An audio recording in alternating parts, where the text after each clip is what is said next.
안녕하십니까. 이슈 포커스 시간입니다. 치니또, 칭총, 잽.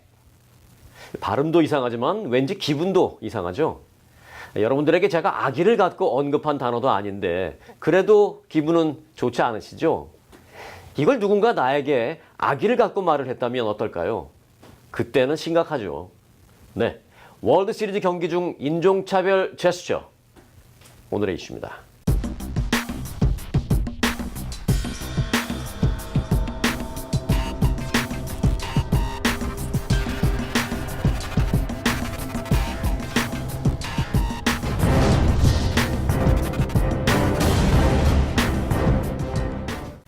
네, 박현경 기자 함께했습니다. 안녕하세요. 네, 안녕하십니까. 네, 지금 LA 다저스와 휴스턴 애스트로스 간의 월드 시리즈. 지금 아주 어제 우리가 다저스가 석패를 했습니다만은 굉장히 재밌게 진행되잖아요. 네. 지금 다저스가 2승 3패입니다만. 지금 야구 얘기를 하려는 게 아니라 네. 월드 시리즈 경기 도중에 있었던 이야기를 하고자 하는데 지난 3차전인가요? 그 휴스턴의 율리 구리엘이라는 선수가 그 인종차별적인 언행을 해서 문제가 되고 있잖아요. 네. 그 상황을 다시 한번 짚어보고 가죠. 네, 지난주 금요일에 이 월드 시리즈 3차전 경기가 이 휴스턴 애스트로스의 홈구장인 미니메이드 파크에서 펼쳐졌죠. 이 경기에서 1루수 겸 5번 타자인 율리 그리엘이 2회 초에 이 솔로 홈런을 터뜨렸습니다. 이후에 동료들의 축하를 받으면서 덕아웃으로 들어온 그리엘은요, 자리에 앉더니 갑자기 자신의 양 검지로 이 두 눈을 잡아당겼습니다. 그런 제스처와 함께 치니토라는 단어를 내뱉었습니다. 치니토. 이제 그 스페니쉬로 치노가 이제 중국 사람을 뜻하는 말인데 거기에 ITO가 뒤에 붙으니까 이제 작다라는 것을 이제 의미하는 작은 중국인, 작은 동양인 이런 식으로 그 비하를 한 모양인데 이 치니토라는 단어, 분명히 이제 인종차별적인 단어죠? 네, 맞습니다. 치니토도 그렇고, 이 슬랜트 아이를 이렇게 뜻하는 그런 네. 제스처 역시 아시안들을 비하하는 그런 행위죠. 네. 아무래도 이 자신이 홈런을 때려낸 LA 다저스의 일본계 투수 유 다르비슈를 조롱한 것으로 보이는데요. 네. 그런데 문제는 잘 아시다시피 이런 제스처와 단어가 미국에서는 해서는 절대 안 되는, 그야말로 금기시되는 그런 인종차별적인 행언이라는 지적입니다. 그런데 이런 그리엘의 두 눈을 찢는 그런 제스처와 또 치니토라는 입모양이 월드 시리즈를 생중계하는 TV 카메라에 이 클로즈업된 화면에 생생하게 그리고 또 적나라하게 드러났기 때문에 많은 아시안들이 크게 분노했습니다. 네. 아시안들뿐만 아니라 미 전역이 들끓었는데요. 남녀노소가 다 같이 함께 즐겨보는 이 월드 시리즈 경기에서 대놓고 그렇게 인종차별을 할 수 있느냐. 그러게요. 네, 그래서 TV 방송국과 인터넷 또 SNS를 통해서 비난이 빗발쳤습니다. 네. 지금 월드 시리즈가 이번에 다저스와 에스트로스 간의 경기가 정말 치열하게 전개돼서 전 세계에서 지켜보고 있거든요. 네. 말씀해 주신 대로 남녀노소 다 보고 있고, 다시 말해서 그 말은 아이들도 보고 있다는 뜻인데 네. 그래도 그렇다라는 건 더더욱이 용서하기 힘든데 맞습니다. 징계가 어떻게 됐습니까? 네, 랍 만프레드 MLB 커미셔너는 기자회견을 열고 구리엘에게 내년 시즌 5경기 출장 정지 징계를 내린다고 발표했습니다. 그러니까 지금 월드 시리즈 경기, 이 시리즈 경기에는 이제 없는 거고, 징계는 네. 내년 시즌에. 네, 내년 시즌 첫 5경기를 뛸 수 없게 되는 건데요. 그런데 이와 관련해서 네티즌들은 5경기 갖고는 너무 약하다, 솜방망이 진 게 아니냐, 이런 반응을 내놓고 있습니다. 네. 차제에 이런 일이 없도록 하기 위해서라도 좀 강한 징계가 있었어야 되지 않겠나라는 생각, 저도 좀 공감을 하는데 네. 이 미국 내에서 이게 유색인종에 대한 어떤 인종차별적인 행위라는 이런 거 나도 느끼고 있다, 이런 사람들이 적지 않아요. 그래서 늘 이제 이런 문제가 이슈가 되잖아요, 지금. 네, 아무래도 다양한 인종들이 함께 거주하는 미국인 만큼 이런 인종차별적인 이슈는 민감한 이슈인데요. 인종차별을 당한다고 느끼거나 아니면 당했다는 미국인들이 많습니다.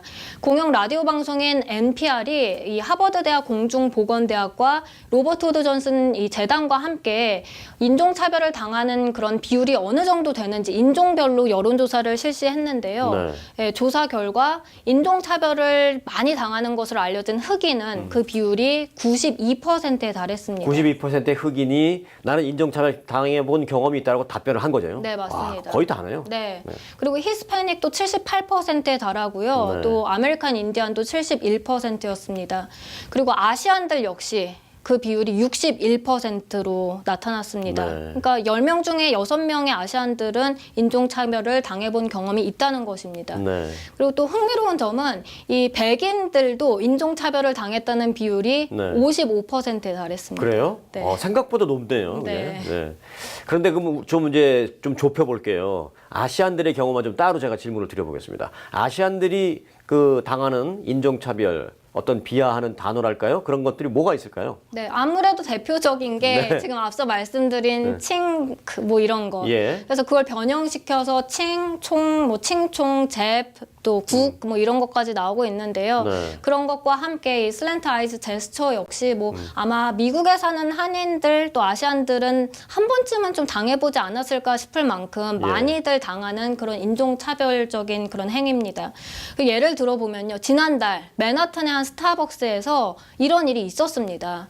그 한인 남성 제이크 김 씨가 이제 스타벅스에 가서 음료수를 시키는데 보통 스타벅스에 가면 음료수 시킬 때 이름 물어보지 않습니까? 예. 그래서 이름을 물어보길래 제이크 김이다. 제이크 해서 JAKE라고 스펠링까지 또박또박 한자 한자 다 대줬다고 하는데요. 혹시 또 나중에 못 알아들어서 딴소리 할까봐. 네. 근데 나중에 나온 그 음료수 컵에는 제이크라는 이름 대신에 칭, CHING가 적혀 있었습니다. 저는 그 이해를 못하겠어요. 마음속으로 무슨 생각을 하더라도 거기다 썼다는 건 분명히 이 자기가 칭이라고 쓴 인종 비하적인 내용을 저 사람이 가져갈 텐데 그 컵을 네. 무슨 생각으로 그걸 했을까 이해가 안 됩니다. 뭐 스타벅스뿐만이 아니라요. 네. 다른 식당과 또 커피숍 등에서도 영수증 같은데 컵 같은데 그렇게 하고 어떤 경우에는 아예 사람 얼굴 그려놓고 이렇게 얼굴 그 눈 찢는 듯한 그런 그림까지 그려놓는 경우도 있고요. 네. 뭐 이 밖에도 요즘 들어서는 Go back to your country 해서 너네 나라로 돌아가라라는 말 들은 한인들도 만나볼 수 있었습니다. 근데 한미연합회 같은 경우에는 한인 2세들 같은 경우 미국에서 자라나면서 학교에서 뭐 인종차별 당하는 일도 적지 않을 텐데 더 중요한 것은 이제 한인들이 침묵하지 않고 나서는 것이다라고 지적했습니다. 그리고 또 UC 리버사이드의 장태한 교수도 그동안 이렇게 좀 억눌려져 있던 그런 인종차별적인 요소들이 이제 와서야 조금씩 이제 세워져 나오고 있는데 한인들의 보다 적극적인 대처가 필요하다고 강조했습니다. 네, 적극적으로 대처해서 하나씩 해결할 때 궁극적인 해결도 가능할 텐데 이렇게 인종차별을 당했을 때 또는 당한다고 느꼈을 때 한인들이 좀 대처할 수 있는 그런 방안을 좀 미리 한번 생각해 본다면요. 네, 한미연합회 4.29 분쟁조정센터라는 게 있는데요. 네. 만약 인종차별을 당했을 때 이 센터를 찾아가면 상담을 받을 수 있고요. 무엇보다도 이 증거물 확보하는 게 가장 중요하겠습니다. 뭐 제일 좋은 건 영상으로 찍어 놓는 거지만 네. 그게 좀 불가능할 경우에는 녹음 파일도 좋고 아니면 또 목격자들을 확보해 놓는 것도 도움이 되겠습니다. 네. 그렇게 했을 때는 가해자들에게 뭐 사과 요구할 수 있고요. 심한 경우에는 소송으로까지 가는 방법도 있겠습니다. 네, 그렇게 적극적으로 대처할 때 궁극적인 해결이 가능하리라고 생각이 됩니다. 네. 인종은 자연 환경에 적응하는 과정에서 나타난 골격이나 뭐 피부 또 모발 등의 생물학적 특성의 차이로 구분을 합니다. 하지만 이 인종이라는 단어에서 우리가 느끼는 이 차별적인 뉘앙스는 왠지 부정할 수가 없습니다. 이번에 문제가 된 선수 율리 구리엘, 그는 알아보니 쿠바 출신 선수입니다. 인터뷰하는 걸 보니까 영어도 안 돼서 통역을 대동하던데요. 백인은 되고 뭐 비백인은 안 된다라는 그런 뜻은 물론 아닙니다만은 백인 인종주의에 비백인이 단합해서 맞서도 시원치 않을 판에 누가 누구를 비하하는 것인지 그 역사 의식과 그의 정체성 의식이 부족하다라는 생각을 해봅니다. 그래서 그가 밉기보다는 한편으로는 좀 안쓰럽기까지 합니다. 우리도 우리 자녀가 백인이든 흑인이든 아니면 같은 동양인이어도 중국인이든 일본인이든 인종차별은 안 된다는 교육을 제대로 받아야 하겠습니다. 또 우리가 제대로 우리 자녀들에게 교육을 시켜야 되겠습니다. 누가 우리 아이들을 미워하기보다도 안 됐다고 혀를 끌끌 찰까? 그게 더 두렵습니다. 인종은 구별이지 차별이 아닙니다. 오늘의 이슈 마칩니다. 박현경 기자 수고 많았습니다. 네, 감사합니다. 여러분 고맙습니다.